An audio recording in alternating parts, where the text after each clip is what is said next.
Hanging out with Chris Mackey. He had a pretty good season last year. Ran Utica Rome Speedway on Friday nights, running the American Racer tires there. Third in points. Fulton was second in points, 3 wins there. We got a lot to talk about with him. Of course, he is with Bailey Groves. She might be doing something different this year. Come back for that. We're here at Jammer's Sports Bar and Restaurant. Want to thank them. Of course, Bicknell Racing Products and our good friends at Swift Springs. How you doing? I haven't talked to you officially, and I don't think I caught you at all last year, did I? I think once early in the year we talked quick on one of your pit walks, but other than that, we think we were either at different places on Friday nights or just kind of didn't meet up during the year. Well, I'm sorry about that. We'll have to change that this year. So how was the season? Let's start at Utica. Yeah, I can't complain too much.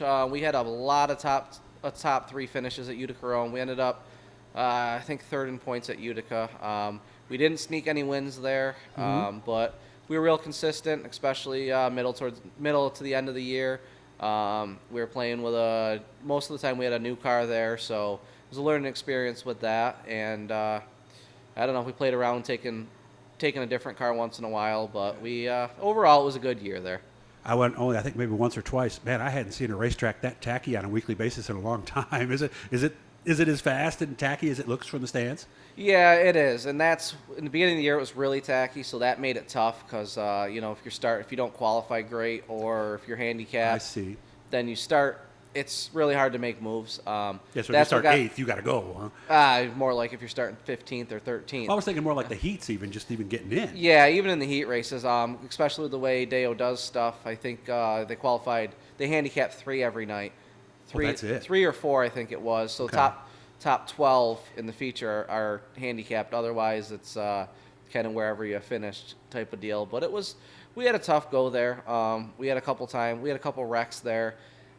Just one of those deals where we were either really good or really unlucky. So, but it was a good year overall. And towards the end of the year, we had some consistency, which really made it a good experience. In qualifying less and qualifying more, there's disadvantages to each because let's say they're running 3 heats and they're taking 6th, and you're the top guy in the handicap sheet, that means you're starting 18th. So, yes, and the better you finish weekly, the further back you're starting. Yeah. So in the handicap, so I mean, it's part of it, but that gives the fans a little different perspective, True. and you hope they do it in hopes that you're going to get a little bit of a mix-up instead of the same guy up front every night. So I understand why they do it, Same but here. from a driver, most nights I'd be fine with starting heads up. I would imagine you would be at that point.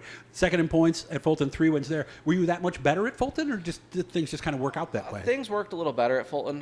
We had the points lead for a while at Fulton. Then we had one night where actually one of my cars broke her rear end in hot laps, a freak thing. It had never been hit or anything. Wow. And so then we actually had to go to, I qualified Bailey's car that night, and then they actually got my other car up there in time for the feature, so I started last.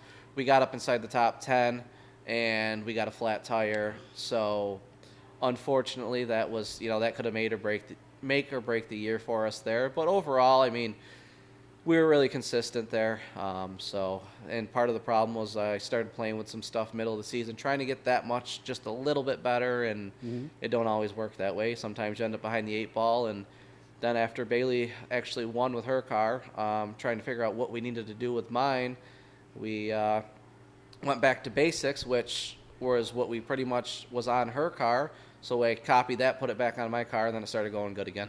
Good. What are we thinking about for this year? This year, we're actually going to make a little bit of changes in our program.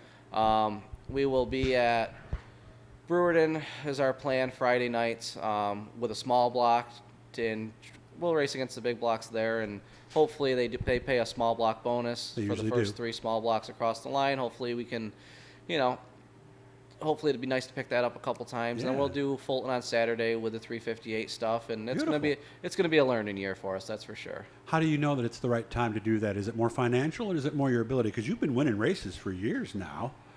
We've done a little of everything. I mean, I was fortunate enough to be able to drive for Lonnie Rude in 14 and 15 with the big block stuff, and then just financially, it was more feasible to go back to the crate stuff, and we're still partnered with Lonnie, and we're pretty much family at this point in life, and we work together. Yeah, we work together we pit out of his shop. He owns some of the equipment. I own some of the equipment. Well, me and my father, and it tends to work out for everybody, and Good. we have fun and go racing. And so to answer your question, I don't know if if it is the right move. I don't know if it's the wrong move either. It's just felt like it was time to try something different and take the next step. And this year in the off season, we kind of seen what we could come up with financially, and it looked like we could scrape enough up to make the move. Nice. You told me something that I didn't necessarily know about.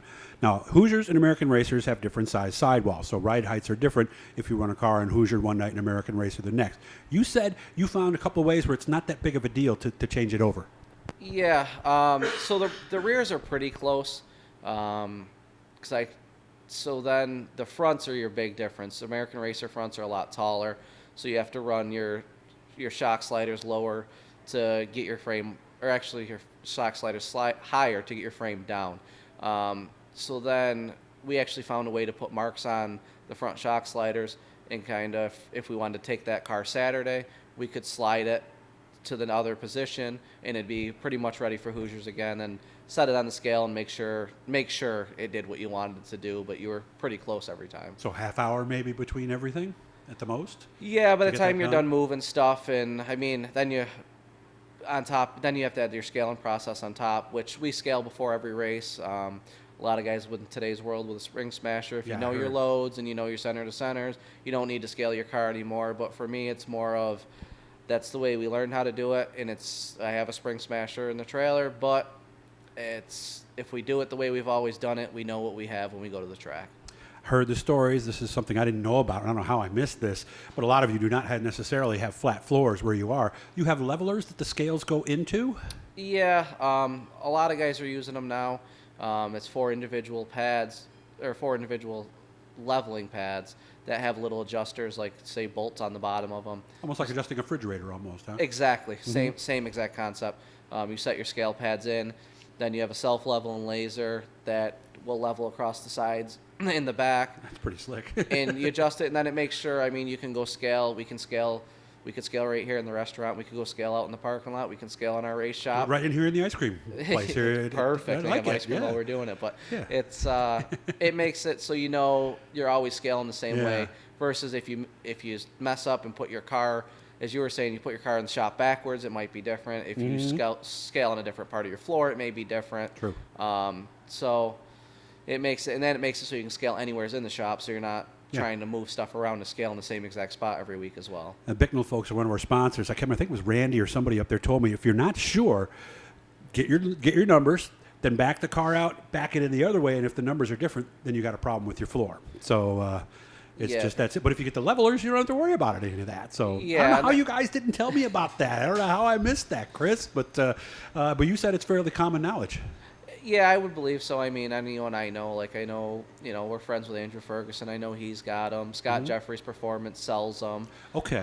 So I mean, it's getting to be common practice. Yeah. I mean, some guys have a level plate in their shop, a big plate that's, set up to be level. But for those guys who are weekend warriors, you kind of do it a different way, and it seems to work out fine.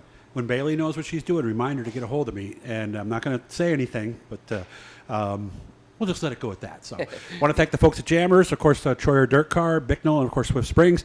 And we're going to have some news on some other folks that will be jumping on to help us out this year. And, of course, if you want to help, please just let us know. Hit the blue E, turn on the notifications, the likes, all that good stuff. Good to see you again, man, and you take care, okay? Awesome to see you. Thank you.